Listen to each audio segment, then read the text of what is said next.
At the end of the day, we all want to sell tickets to our shows. And no matter who that reaches out to, it doesn't matter. It's about who wants to buy.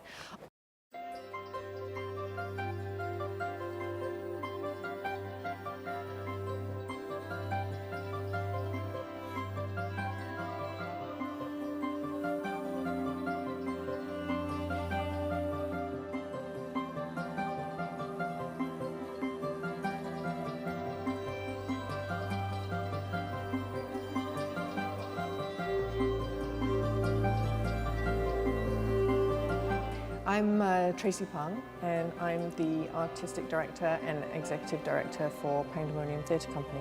Hi, I'm Jolene Tan, Head of Business Development and Marketing at SISTIC, Singapore's largest ticketing company.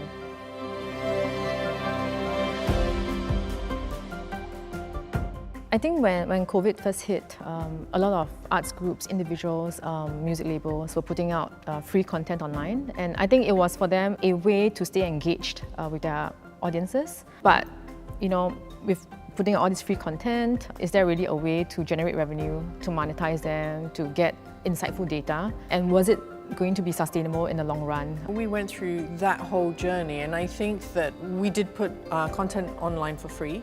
And we were very much in the position of we can't not put it up for free because there was so much content coming from overseas that was free. And it was interesting that we had one audience member who wrote back and said, please don't undersell yourself because you're going to be setting a bar for the industry, and once you've hit that point, everybody else will kind of bench themselves around what you're doing. We need to also educate the audience that, it's just because it's online doesn't mean to say that it's not worth paying for. We had tipping in-stream models where they charge nothing but it's up to you to tip, pay as you wish models. And then we also had your standard paid event tickets, and then tiered event tickets. We also priced it in a way that we thought we would put it at the lowest price point that we would for a live theatre ticket, knowing that audience members were likely to buy one ticket and then sit there with maybe 3, 4, 5 family members or friends to watch. We are more data-driven now than ever. We're now trying to understand more so into online versus offline behaviors, and that's to really help us shape how we then continue to target these patrons. Instead of looking at just your transaction history, your purchase history, your demographics, we are looking into other behaviors like what products are you buying across the different platforms, how long you're watching your live stream. If you've bought a live stream ticket, have you bought the physical event ticket before? I think in the past, event organizers had to launch their ticket sales a couple months in advance, have an early bird promotion, regular ticket sales, late bird. And because there's no fear of scarcity, 80% actually of our SISTIC Live audience buy tickets the day before the event. And quite a large majority of them buy tickets up to an hour before the event. This type of buying behavior is causing some changes to the way we try to market to them as well. Do we want to have shorter burst marketing campaigns? Do we want to focus more efforts towards the last sprint? With that, then do we want to focus more so on reminders, drop browse, retargeting to ensure that these guys who may have seen the event a week before are reminded to buy on the day of the event or the day before? Do they buy in their lunch hour? Is it good to send something out, at 11 o'clock in the morning so that they kind of read it with their first mail? So those are the ways, some of the ways in which, we can read the data. It's really important to send the right message to the right target audience because it's proven to actually drive more conversions. I think what's great as well is that we can do different A/B testings. So we could send the same message to someone who likes English theatre, someone who likes Chinese theatre.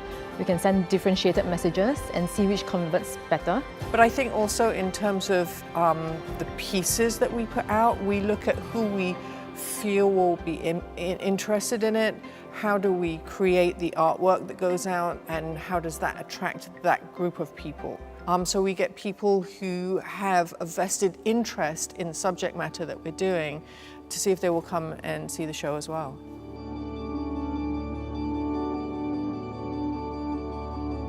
We've got this new audience. Will they transition to coming back to live theatre? I think that there has been a sense for decades that, you know, live theatre is for the elite, it's not for everyone.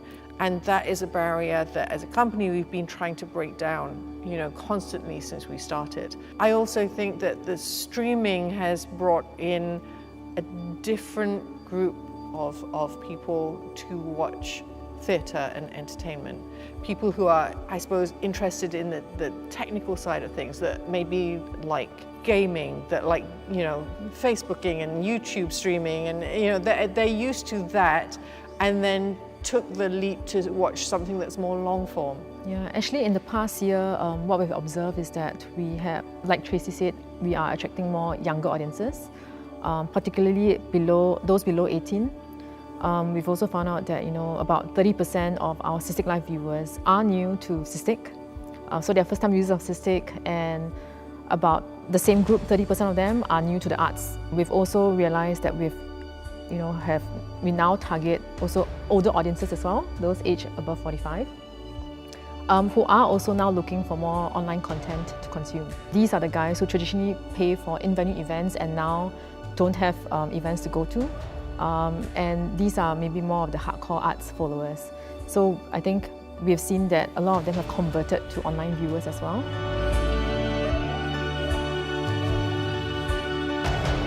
I think the advice or what I'll share is to really think beyond just the ticket price, think beyond what you can get from ticket revenue, think beyond Singapore, explore any other overseas partners that you have to bring on board a wider audience.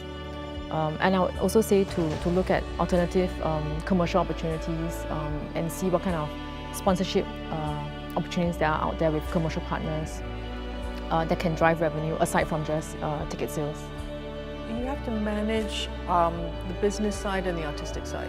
Although you kind of creatively decide what you want to do, you have to know on the business side, can it sell? Can it sustain itself? Because you can't expect other entities to sustain you forever. So when you're kind of planning your work, you know, if you've got one thing that you think this artistically means the world to me, it's really important that I perform it, but it may not get the audience ticket sales because it's a hard sell. You have to balance that with what's the next production. Will one help the other? You know, it's like, do I do something that is crowd pleasing in order to be able to do something that feeds my soul?